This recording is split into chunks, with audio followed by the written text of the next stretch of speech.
주의 이름으로 기도합니다. 아멘. 네, 우리 이 시간에는 하나님 말씀을 보도록 하겠습니다. 우리 다 같이 일어나셔서 하나님 말씀 보도록 하겠습니다. 하나님 말씀은 요한복음 6장 38절부터 40절까지 말씀입니다. Today's scripture is John 6, verse 38 through 40. 오늘 하나님 말씀은 요한복음 6장 38절부터 40절까지 말씀입니다. 제가 한국말로만 읽겠습니다. 영어는 자막으로 다 이렇게 파워포인트로 나가고 있습니다. 영어로 다 읽으셔도 괜찮습니다. 크게. 우리 함께 읽겠습니다. 내가 하늘에서 내려온 것은 내 뜻을 행하려 함이 아니요 나를 보내신 이의 뜻을 행하려 함이니라. 나를 보내신 이의 뜻은 내게 주신 자 중에 내가 하나도 잃어버리지 아니하고 마지막 날에 다시 살리는 이것이니라. 내 아버지의 뜻은 아들을 보고 믿는 자마다 영생을 얻는 이것이니 마지막 날에 내가 이를 다시 살리리라 하시니라. 아멘. 착석해 주시기 바랍니다. You may be seated. 제가 10살 때입니다. 당시에 저는 한국의 그 경상북도 포항에서 시내에서 시외버스를 타고 한 2시간 정도 남쪽으로 간포 방향으로 내려갑니다. 그러다가 내려서 그곳부터는 걸어서 한 40-50분 정도를 걸어가야 하는 대중교통이 없는 아주 시골 마을에 살고 있었습니다. 얼마나 시골이었는지 나중에 막 홍수가 나거나 태풍이 불고 비가 많이 오면 아예 마을이 고립돼서 걸어서 또 면사무소에 나갈 수도 없는 그런 오지였습니다. 근데 어느 날 제 아버지께서 포항 시내에 일이 있으셔서 다녀오시면서 이런 것을 하나 사오셨습니다. 뭔지 아시겠습니까? 네, 이것을 하나 사오셨습니다. 한국에서는 큐브라고 그냥 알려져 있는데 미국에서는 이거를 개발한 사람의 이름을 따서 루빅스 큐브라고 이렇게 부르는 것입니다. 아버지 친구분께서 이 큐브가 두뇌 개발에 좋다는 말씀을 하시면서 자기 아들은 5분 만에 이것을 다 맞춘다고 이야기를 하셨답니다. 어머니 친구 아들과 딸도 문제이지만 아버지 친구 아들과 딸도 우리에게는 다 적입니다. 그날 아버지는 그 이야기를 들으시고 없는 살림에 큐브를 하나 사갖고 오셨습니다. 그 큐브는 아주 작은 글씨와 그림으로 된 좀 지금으로 보면 인쇄가 굉장히 조잡한 흑백 설명서가 들어 있었습니다만 저는 그 설명서를 봐도 아무리 봐도 이해가 되질 않았습니다. 그래서 그 설명서를 과감히 던져버리고 제 머리를 믿고 제 머리를 신뢰하고 혼자서 맞춰보기 시작했습니다. 어떤 결과가 발생했겠습니까? 결과는 내심 아들의 머리가 좋기를 바랬던 아버지를 실망시켰습니다. 그리고 제가 한 것은 하나씩 뜯어서 재조립하는 것으로 끝났습니다. 그래도 다행인 것은 스티커를 뜯어서 붙이지는 않았기 때문에 오랫동안 보관을 할 수 있었습니다. 얼마 전 월마트에 갔는데 이 큐브가 쌓여 있었습니다. 그때를 생각하고 2개를 구입해서 아이들에게 나눠줬습니다. 그래도 아버지 때와 저 다른 것은 뭐냐면 아이들에게 공식을 알아야만 한다는 것을 매우 강조했습니다. 여러분 보시다시피 이것은 3개 3 곱하기 3으로 되어 있습니다만은 총 부품은 26개로 되어 있습니다. 이것을 그냥 돌려서 맞출 확률은 43 퀸틸리온이라고 합니다. 4300경이라고 우리말로 얘기하는데 경이면 여러분 어떤 숫자인지 아십니까? 조 위의 숫자가 경입니다. 4300경분의 1이 돼야 이것을 이렇게 맞출 수 있다는 겁니다. 그냥 맞췄을 때 불가능한 겁니다. 만약 저처럼 분해해 놓은 다음에 아무 생각 없이 그냥 원래 모습으로 맞출 확률은 519 퀸틸리온이라고 합니다. 5해 1900경이랍니다. 1해가 얼마냐면 10의 20승입니다. 20개의 0이 붙은 숫자인데 그게 5입니다. 어마어마한 겁니다. 한마디로 설명서 없이 그리고 그 모양을 보지 않고는 이 큐브를 맞추는 것은 사실상 불가능합니다. 그래서 아이들에게 설명서를 보라고 얘기하면서 인터넷에서 설명서를 찾아서 보여줬습니다. 그러나 역시 저처럼 저를 똑같이 닮았기 때문에 설명서를 봐도 따라하는 것은 힘들어서 금세 아이들이 포기를 했습니다. 그러나 아버지는 포기하지 않았습니다. 저희 아버지는 포기를 했지만 저는 포기하지 않고 다음 날 제가 먼저 설명서를 보면서 이 나이에 큐브를 맞춰보기 시작했습니다. 그리고 태어나서 처음으로 지난주에 이 큐브를 드디어 맞췄습니다. 박수를 치셔야 되지 않습니까, 여러분? 네. 제가 맞춘 이유는 단 하나입니다. 설명서대로 따라 한 것입니다. 그 설명서의 한글 제목은 왕초보, 생초보도 따라하면 되는 큐브 조리법이었습니다. 생초보인 제가, 왕초보인 제가 봐도 그냥 따라만 하면, 돌리기만 하면 맞춰지는 놀라운 공식이었던 것입니다.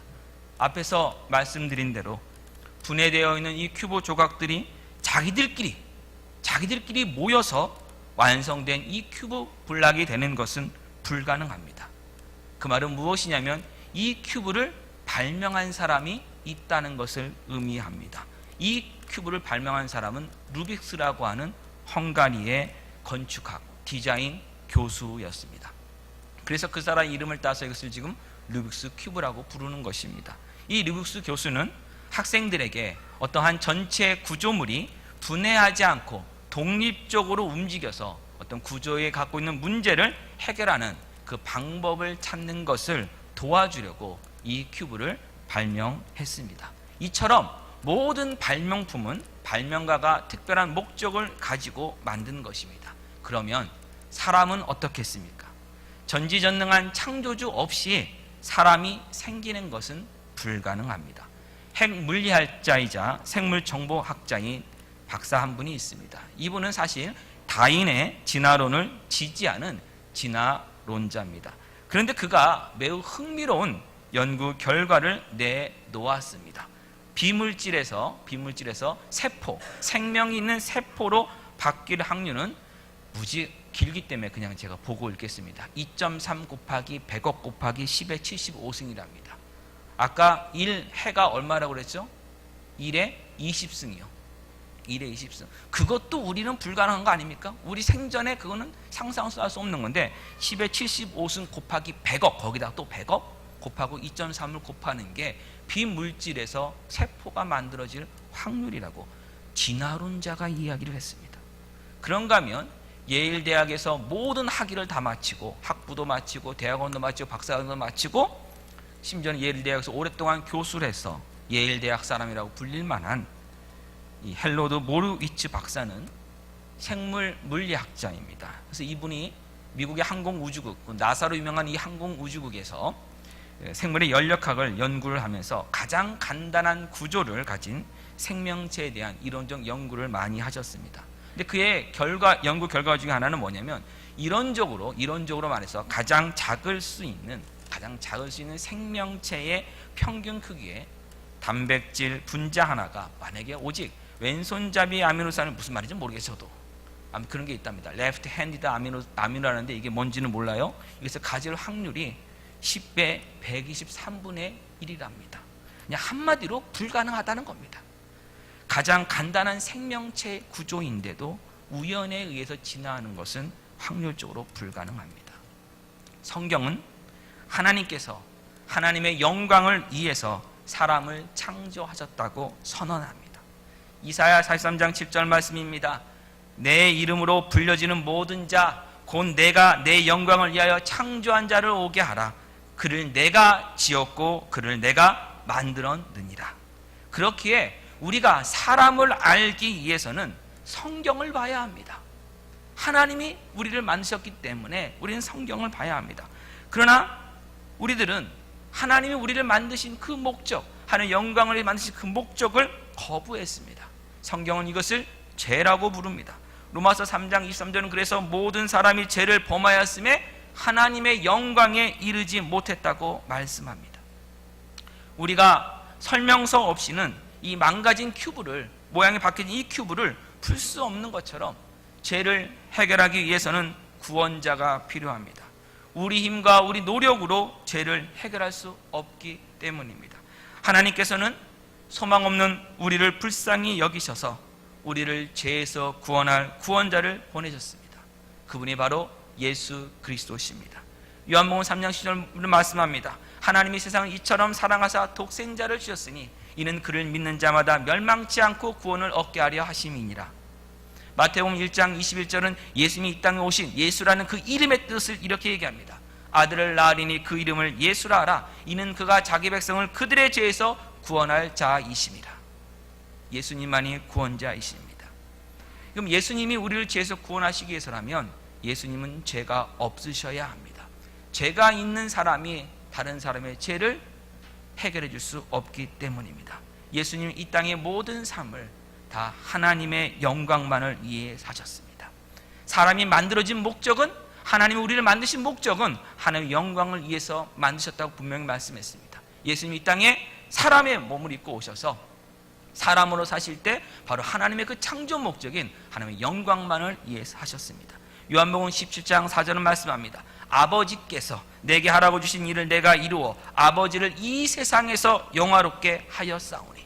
예수님 모든 삶은 이렇게 하나님께 영광을 돌리는 삶이었습니다. 그리고 예수님은 하나님의 뜻을 이루시기 위해서만 사셨습니다. 그것이 우리가 조금 전에 살펴본 요한복음 6장 38절 40절입니다. 내가 하늘에서 내려온 것은 내 뜻을 행하려 함이 아니요 나를 보내신 이의 뜻을 행하려 함이니라.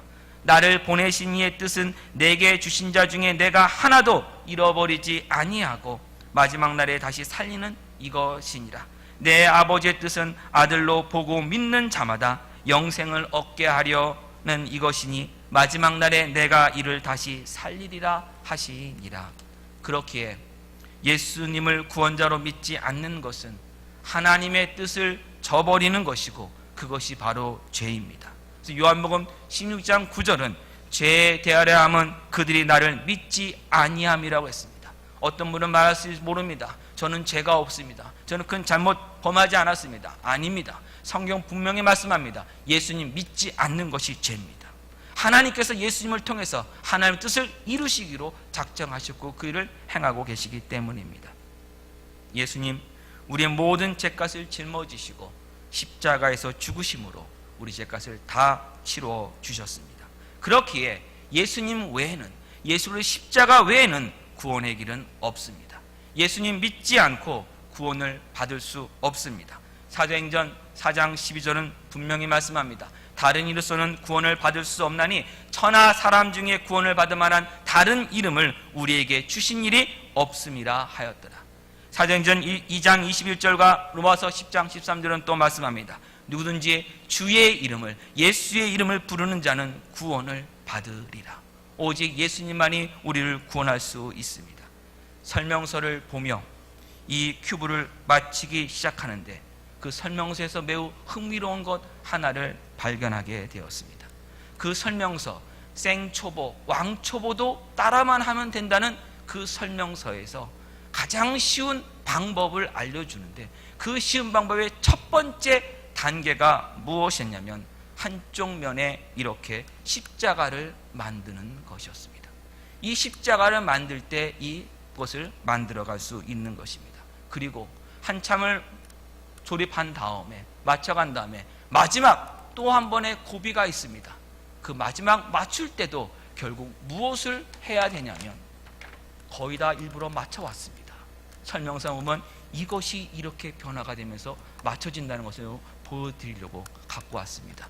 마지막 바로 이 하얀색 면에 반대면인 이 노란색 면도 십자가를 이렇게 만들 때 이 마지막 단계를 넘어서 몇 번만 움직이면 완전체로 바뀌어지는 그 놀라운 것을 발견하게 되었습니다. 무엇이라고 여러분 시작이요? 십자가입니다. 큐브도 십자가로 시작해서 십자가로 끝나는 이 놀라운 복음이 이 큐브 안에 있다는 것을 발견하고 얼마나 기뻐했는지 모릅니다. 우리 믿음의 기반 십자가입니다. 예수님의 십자가입니다. 우리는 예수님을 믿는 것, 우리 인생의 롤모델로 삼기 위해서 믿는 것만 아닙니다. 우리 인생의 안내자 찾기 위해서만 예수님 믿지 않습니다. 우리의 선생이나 의사로만 예수님 믿지 않습니다. 우리는 예수님을 우리의 구원자로 믿어야 합니다. 영원한 사망을 주는 죄에서 우리를 건져주시고 구원하신 구원자로 예수님을 믿어야만 합니다. 그렇기에 이 성탄절 쉬는 날 아닙니다. 쇼핑하는 날 아닙니다. 모여노는 날 아닙니다. 성탄절은 나를 구원하시기에 이 땅에 육신을 입고 오신 하나님, 바로 예수님을 믿으며 예수님께 감사하는 날입니다. 여러분에게 작은 책자 하나 나눠 드렸을 것입니다. 여러분이 갖고 있는 이 주보 블루틴 사이에 하나가 있을 것입니다. 잠시 펴시기 바랍니다. 펴보시면 맨 첫 장의 왼쪽에 약간 회색, 진한 회색으로 되어 있고 오른쪽에는 흐릿한 그림이 하나가 있습니다. 왼쪽에 이렇게 적혀져 있습니다. 우리는 지금 망가진 세계에 살고 있습니다. 우리가 살고 있는 이 세계는 망가진 인생들, 생명들, 망가진 관계들, 망가진 체계들로 둘러싸여 있습니다. 이러한 망가짐은 우리가 고난과 폭력과 가난과 고통과 우리 주변에 있는 그 죽음에서 쉽게 발견할 수 있습니다. 이러한 망가짐은 우리를 정말 우리에게 인생을 주는, 생명을 주는 그것을 찾는 대로 인도할 수 있습니다. 한 장을 넘기시면 옆에 있던 그 보이지 않았던 그 비밀들을 우리에게 지금 보여줍니다. 이러한 망가짐에 반대돼서 우리는 또한 우리 주변에서 아름다움과 목적과 여러 가지 무엇이 만들어진, 디자인되었다는, 설계되었다는 증거들을 또한 볼 수 있습니다. 성경은 우리에게 분명히 말씀합니다. 하나님께서 계획을 가지시고 이 땅을 완벽하게 작동하도록 만드셨다라고 성경 분명히 말씀합니다. 모든 것이, 또 모든 사람이 바로 이 하나님 만드신 이 조화 속에서 다 있습니다. 이것을 설계한 사람이 그냥 만든 것이 아니라 다 이렇게 조화 있게 만들었습니다. 완벽하게 작동하게 만들었습니다. 하나님은 우리 한 사람 한 사람을 목적을 가지고 만드셨습니다. 그 목적이 무엇입니까? 하나님께 영광을 돌리는 것, 바로 하나님을 예배하고 하나님과 함께 동행하는 것, 하나님과 함께 걸어가는 것입니다. 바로 이것이 하나님의 계획입니다. 그림의 앞으로 가주시길 부탁드리겠습니다. 그림의 앞부분 24번 정도 가시고 5번. 네, 하나님의 계획 설계라고 하는 그것이 지금 보여진 겁니다. 자, 그 다음에 일어나는 것이 무엇입니까? 근데 이런 생명이, 하나님의 계획이 우리가 하나님의 목적을 거부했을 때, 무시했을 때 그것은 이루어지질 않습니다. 우리는 내가 하고 싶어 하는 것만을 하길 원합니다. 성경은 그것을 죄라고 말합니다. 하나님의 목적대로 움직이는 것이 아니라 내가 나의 주인에서 움직이는 것을 얘기합니다. 우리 모두는 죄를 졌고 우리 모두는 하나님의 원래 목적을 다 망가뜨렸습니다. 그리고 이 죄의 결과는 바로 하나님으로부터 분리된 사망을 가져오게 됐고, 바로 이것이 우리가 이 인생 속에서 살아가는 모습이고 또한 앞으로 영원히 심판받을 모습입니다. 다 죄로 인한 것입니다. 이 죄로 인해서 결국 우리는 망가진 세상 속에 들어와 있습니다.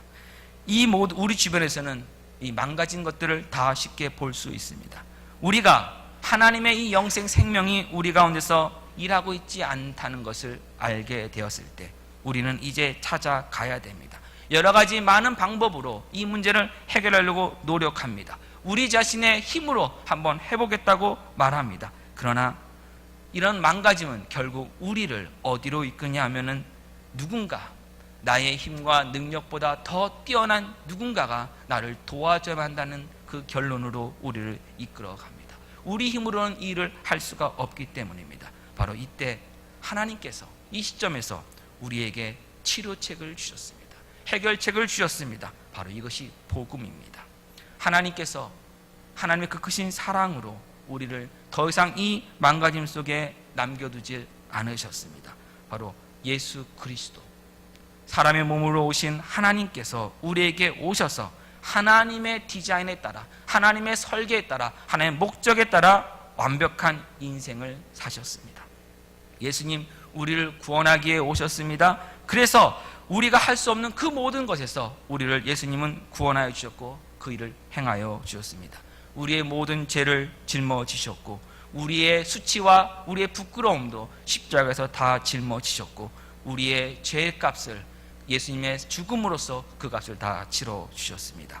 예수님 죽은 자 가운데서 부활하셨습니다. 그것은 바로 우리가 구원받았다고 하는 것, 우리가 하나님과의 모든 관계가 회복되었다고 하는 유일한 길을 우리에게 제공하여 주신 것입니다. 이것이 복음입니다.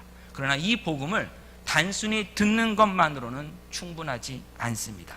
우리가 해야 될 것은 바로 우리가 이 죄악 가운데 망가져 있다는 것을 인정해야만 합니다.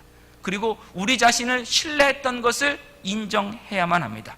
그것을 이제는 우리 힘으로는 이 망가짐에서 벗어날 수 없다는 것을 인정해야만 합니다. 우리는 구원받아야만 합니다. 우리는 탈출이 아니라 구출되어야만 합니다. 우리는 하나님께 나아가 우리 죄를 용서해달라고 간구해야만 합니다. 그리고 우리가 우리 죄에서 돌이켜서 오직 예수님만을 신뢰해야 합니다. 나 자신을 신뢰하는 사람에서 예수님을 신뢰하는 사람으로 바뀌어야 됩니다. 이것이 바로 회개와 믿음입니다. 믿음으로 우리는 예수 그리스도를 통하여 새로운 생명을 얻습니다. 우리가 믿음으로 우리 삶이 이제는 하나님을 향해 새로운 방향으로 나아가게 되는 것입니다. 그 방향이 무엇입니까? 하나님의 창조의 목적에 따라가는 삶입니다. 하나님께서 우리의 관계들을, 하나님을 향한 관계들을 회복시키실 때 우리는 이 부서진 세계 속에서, 이 망가진 세계 속에서 하나님이 우리가 갖고 계신 그 계획과 목적과 의미 있는 삶을 살아갈 수 있습니다. 우리의 삶의 모든 영역에서 하나님을 영화롭게 하는, 하나님께 영광 돌리는 그것을 우리는 추구할 수 있습니다. 이제는 우리가 넘어질 때가 있을지라도 하나님을 향한 모든 길이 회복되었기 때문에 우리는 예수 그리스도만을 계속 신뢰하면 됩니다. 성령 하나님께서 우리가 하나님의 그 원래 계획대로 살아갈 수 있도록 항상 우리 삶에 함께 해주시고 우리 가운데 인자하여 주셔서 우리를 인도하셔 주십니다. 우리는 성령님과 함께 바로 예수 그리스도를 통하여 하나님께로 나아가는 하나님께 영광 되는 삶을 이제 살아가야 합니다. 이제 우리가 무엇을 해야 합니까? 내 인생이 지금 망가져 있음을, 하나님의 계획대로 살아가지 않았음을 인정해야 됩니다. 나의 죄를 하나님 앞에 인정하고 예수 그리스도 앞에 나와야 합니다. 예수님의 이 땅에 오셔서 십자가를 지신 것이 바로 나를 죄에서 구원하시기 위해서 나의 모든 죄값을 치러주시게 죽으셨다는 것을 인정해야만 합니다. 그 예수님의 죽음과 십자가와 그 부활이 나의 모든 죄를 다 치러주셨다는 것을 이제는 믿어야 합니다. 그것이 바로 회개와 믿음입니다. 그리고 하나님께 나아가 하나님 저를 용서하여 주시옵소서. 이제는 저는 제 자신을 신뢰하지 않고 하나님께만 나갑니다. 예수님만 신뢰합니다는 믿음의 고백을 해야 합니다. 예수님 우리의 주인이십니다. 예수님 우리에게 생명을 주시기 위해서 오셨습니다. 오늘 이 성탄절은 바로 예수님께서 저와 여러분을 구원하셔서 하나님의 그 창조 목적에 맞는 하나님이 기뻐하시는 삶, 영광이 있는 그 삶을 살아가도록 그 길을 여신 날입니다. 그렇게 오늘 이 성탄절에 우리가 해야 될 일은 바로 그 예수님을 찬양하는 것이고 예수님을 경배하는 것이고 예수님께 감사하는 것입니다. 기도하겠습니다. 하나님 은혜 주심을 감사합니다. 예수님께서 저의 모든 죄값을 치러주시고 짊어지시고 사하여 주시기 위하여 이 땅에 오셨고 십자가를 지셨고 죽으셨고 부활하셨음을 오늘 다시 한번 확인받았습니다. 이제 우리 자신을 신뢰하는 것을 버리고 오직 예수님만 신뢰하는 믿음 가운데 들어가겠다고 하나님 이 시간 다시 한번 결단합니다. 이 결단이 주님 앞에 가는 그날까지 흔들리지 않고 더욱 말씀 안에서 굳건히 세워지게 하여 주셔서 저희 삶을 통하여 하나님의 창조의 목적이 이루어지는 하나님의 영광이 나타나는 놀라운 은혜의 역사들 일어나게 하여 주시옵소서. 성령님 저희들은 연약합니다. 저희들은 너무나도 힘이 없습니다. 이 시간 함께 하여 주시고 힘을 더하여 주셔서 성령님의 인도하심 안에서 예수 그리스도를 닮아가는 저희 모든 인생 되도록 이 시간 도와주시옵소서. 예수님의 이름으로 기도합니다. 아멘.